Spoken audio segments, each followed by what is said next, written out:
you should be a monster.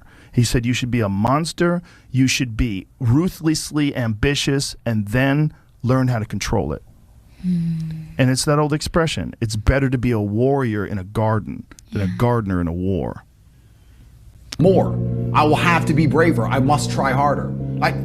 All I do is prove myself. So when I hear people go, I don't have nothing to prove, then you're a fucking loser. Peasants have never felt like they needed to prove anything, but kings felt like they needed to go and conquer land. Isn't that it's coincidental that the king, who already had it all, felt like he needed to go to some far-flung land and conquer it and take it and prove he's the king. But the peasants, oh, I don't have to prove nothing to nobody. You're a fucking loser then. You're a dummy. I absolutely and utterly, completely have everything to prove to everybody all of the time. That's who I am. I will prove anything to anybody. If I sit and say X, I will prove it to anyone. I can be checked at any time. If someone were to come up to me in that lobby and argue with my ideas, I would have proved that my ideas are sound. If they would have attacked me, I would have destroyed them completely and absolutely. That's who I am. So yes, I have a lot to prove, my friend.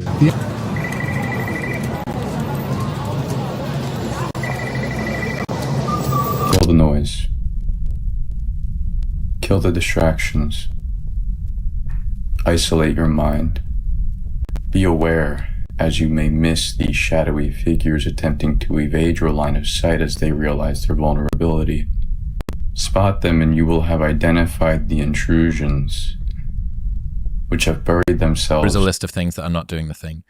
Preparing to do the thing isn't doing the thing. Scheduling time to do the thing isn't doing the thing. Making a to-do list for the thing isn't doing the thing. Telling people you're going to do the thing isn't doing the thing. Messaging friends who may or may not be doing the thing isn't doing the thing. Writing a banger tweet about how you're going to do the thing isn't doing the thing. Hating on yourself for not doing the thing isn't doing the thing. Hating on other people who have done the thing isn't doing the thing. Hating on the obstacles in the way of you doing the thing isn't doing the thing. Fantasizing about all of the adoration you'll receive once you do the thing isn't doing the thing. Reading about how to do the thing isn't doing the thing. Reading about how other people did the thing isn't doing the thing. Reading this essay isn't doing the thing. The only thing that is doing the thing is doing the thing. And I love this insight that you can dress it up however you want. The work just needs doing. That's it. It's comfy, it's cozy. You've got work later on. You had an argument last night. You're slightly hungover. Because I know every motherfucker ain't going to do what I'm going to do. So this is how you level up. That's how you level up. I know there's a whole bunch of people with that right there. That fires me up. That makes me fucking happy, what you just said. That brings joy to my life right there. Why? Because I know there's so many people that have the ability and just refuse to get off that couch. Refuse to study a few more hours. Refuse to go deeper, to go further. And that's where I gain the advantage. It's so easy to be great nowadays, my friend, because most people are weak. Most people don't want to go to that extra mile. Most people don't want to find that extra because it sucks. It's miserable. It's lonely. You talk about that you were kind of, lonely by yourself. I was the same way. And that used to hurt me growing up. Now I fucking thrive in that shit. That's the only place to be. Well, that was one of the things. The odds. When evil hurls you down the deepest, darkest trench you could imagine. And it feels as though the weight of the world is on your shoulders, and everyone has counted you out. Pull off a miracle. Harness the sacred energy that lies within you. Reconnect with your origin, God, and show the world your true form. Because this version of you, the one that stays down, has a weak mind, settles for less, is not you. This is not your true form. It is time for you to embody it.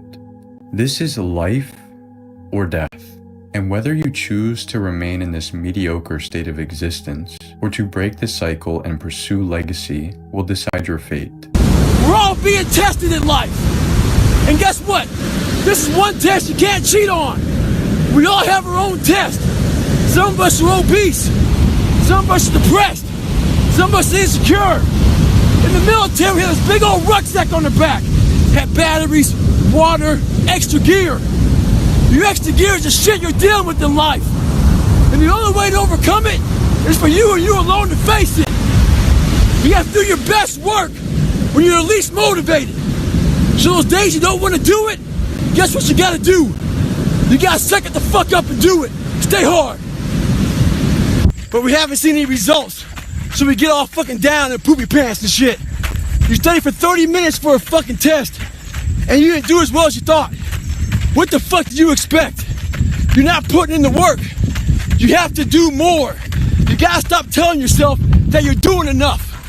In life, it's never enough until you feel this overwhelming feeling of shit, man. I'm outworking the crowd. I'm outworking everybody. I'm doing more. It's not until then, once you get there, that's when you fucking know you've done enough. Stay hard. Exceptional. You're going to be different from everyone else. That's what makes you exceptional. You can't fit in and also be exceptional. Both have discomfort. When you fit in, you have internal conflict because you're not being 100% you. When you're exceptional, you have external conflict because everyone sees you as different. Pick one. When your friends start to say, you've changed, remember it's because they don't know how to say, you've grown.